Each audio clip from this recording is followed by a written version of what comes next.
Good morning to all. This is B.M. Sanjay Kumaran from Department of Electronics and Communication Engineering from Remote Center 1173, Tyagarajan College of Engineering, Madurai. And I am submitting this assignment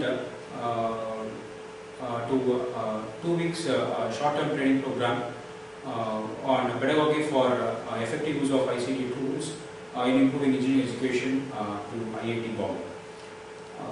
And now in this session, now we will see the topic on linear block codes. And this linear block codes comes under the channel coding part in the digital communication system. Well, now we will start our session with this channel coding.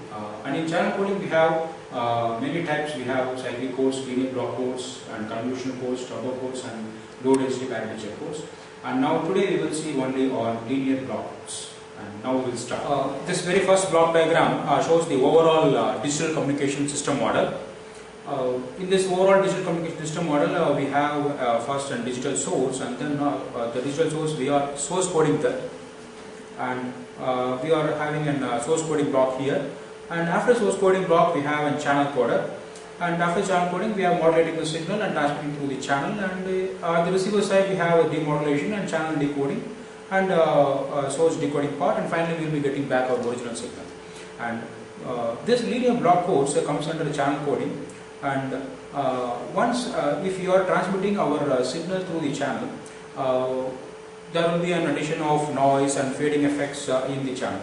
So to overcome these noise and fading effects, we are doing an channel coding part for our information signal, information bits. This channel coding, this linear block codes comes under this part of an transmission model. And now we will go to the next slide. And the concept of linear block codes. So to overcome the channel effects, what we are doing at the transmitter part is we are adding redundancy to our signal. To our digital signals, ones and zeros, in the channel coding part, we are adding redundancy, and we will mention here it as extra bits are added to the data at the transmitter to permit error detection or correction at the receiver. This is why we are doing is this erroneous bits at the receiver due to noise and channel imperfections are prevented. So now the incoming signals will be of long sequences of ones and zeros. So this channel coder, what it does is it takes a block by block, and in our session now we will have an assumption that this channel coder takes 4 bits in a block. So a block contains 4 bits. This channel coder, it takes one block at a time, and the input in particular block will have 4 bits, and it converts that 4 bits into 7 bits. So that is what it's adding redundancy to our message signal. So that's data are grouped into blocks of length of k bits, and the data word here we have as a notation in polynomials is d is equal to d1, d2 up to dk.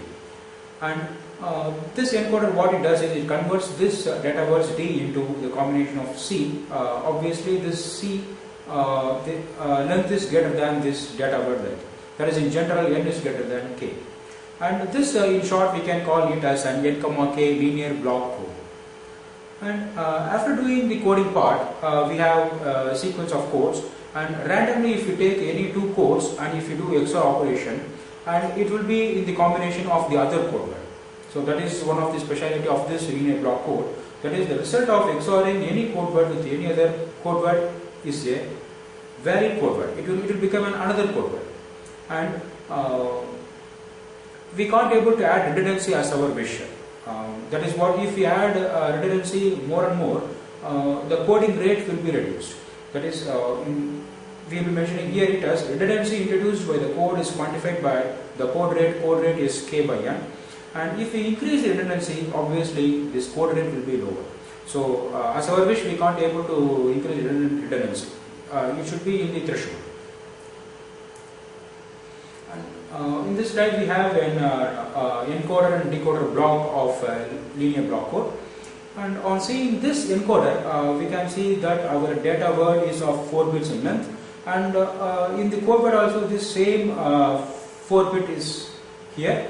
But what we are doing in this encoder is we are generating a parity here by using the encoder, and these parity bits are appended here to the original message sequence. So now here in the code word we have our original message bit, and with respect to this hardware design we have generated a parity and we have appended the parity here, and this will be our code word, and we are transmitting the code word in the channel, and at the receiver side we are receiving this code word, and obviously we will be receiving this code word with error. And in the decoder part, what we are going to do is we have to check by using a parity check matrix. We have to check here with all these incoming bits, and we have to create a syndrome here. So why we are creating a syndrome here is in the channel we will be receiving the error bits also, and by using this syndrome we have to check which bit is in error, and we have to correct the bit, and finally we will be getting our original data word. So that is what the overall operation of a linear block. So here we are adding parity here, and we are receiving the code word here, and we are removing the parity and checking the syndrome and detecting and correcting the error, and finally we will be getting back our data word. And first we will see how we are going to generate a parity matrix or parity bit. We have an assumption that here our message sequence is 0101, and we are passing this through an encoder. So that we will be seeing in the previous slide this generator part. So this generator part only generates the parity bits. So here we are giving this input bits, and how the parity has been generated is this encoder is designed according to this parity bits 1110. This 1110 represents flip-flop 1 output, flip-flop 2, flip-flop 3 and flip-flop 4 output. So for the parity 1 here, parity 1, flip-flop 1 output will be taken here, flip-flop 2 output will be taken here, flip-flop 3 output will be taken here. And we won't take this flip-flop 4 output because it's 0 here. So 111, we have to do a modulo addition operation. Modulo operation we have to do, and finally we will be getting the parity 1.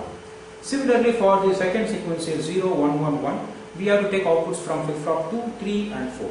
So for parity 2, we have to take outputs from flip-flops 2, 3 and 4, and we will be getting parity 2. And then similarly we will be getting parity 3 here with respect to this 1101, flip-flop 1 output, 2 output and 4 output. Flip-flop 1, flip-flop 2 and flip-flop 4 output, we will be getting parity 3. And as an example, we will see here, for example, 0101. 0101. If you have 0101 here, so here we have only 1 1. So if you do modulo addition operation, we will be getting 1. And similarly for this parity 2, now if you see, our message sequence is 0101. So we have x2 flip-flop output is 1 here, and x4 flip-flop output is 1 here. So 1 and 1, if you do XOR operation, this will become 0. And similarly for this parity 3, 0101 flip-flop outputs, here only flip-flop 2 output will have 1, and flip-flop 4 output is also will become 1. So 1 and 1 modulo addition will be getting 0. So now we have generated the parity bits as 100.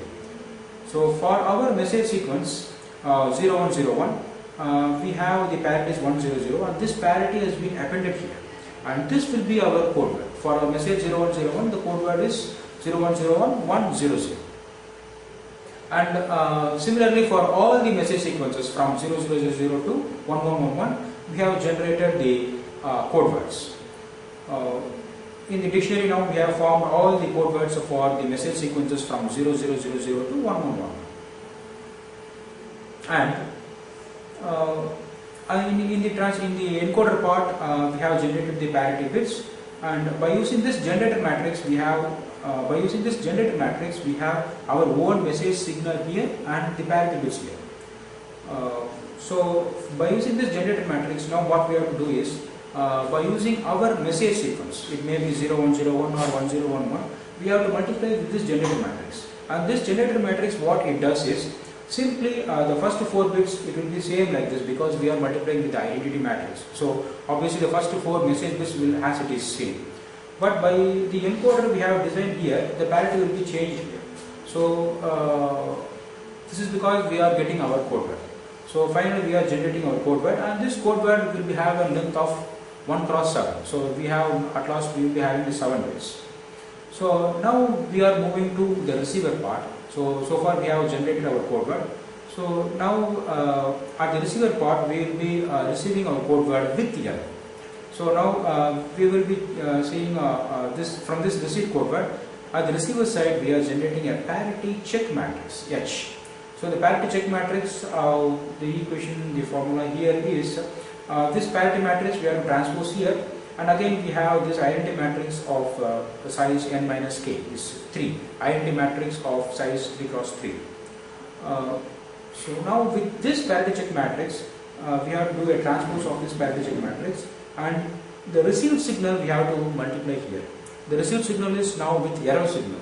So with the error signal, if you multiply with this parity check matrix as a transpose here, we will be calculating syndrome. Now we will see how this received bit we will be having here, and we will be using this parity check matrix, transpose matrix. So from our encoder part, our message is 1001, and we have the parity is 110. So our code word is 1001110. But at the receiver part, the error has been added here. So now at the receiver, the signal received here is this. So now at the receiver side, we have to find which bit is in error. So this signal, the received signal, we have to use here and multiply with the parity check matrix, transpose of the parity check matrix. And if we multiply this, the additions what we have to do here is of modulo additions. And finally we will get a 1 cross 3 vector, it's 0, 1, 1. And this 0, 1, 1, from this dictionary we have to see, it's in the fourth part, 0, 1, 1. So from top to bottom we have to see, this arrow mark indicates from this we have to see, this first bit, second bit, third, fourth, fifth, sixth and so on. So this 0, 1, 1 is here, at the fourth bit here. So now we have to come to a conclusion that the fourth bit is in error and we have to change the fourth bit. So now we have changed the fourth bit here as 1. So the corrected code word is 1001, 110, 1001 and 110. So far in this first session what we have seen is how the linear block code, by using linear block code we have constructing a code word, and at the receiver side how we can able to decode our original message signal, even though if at the receiver side we are getting with error signal.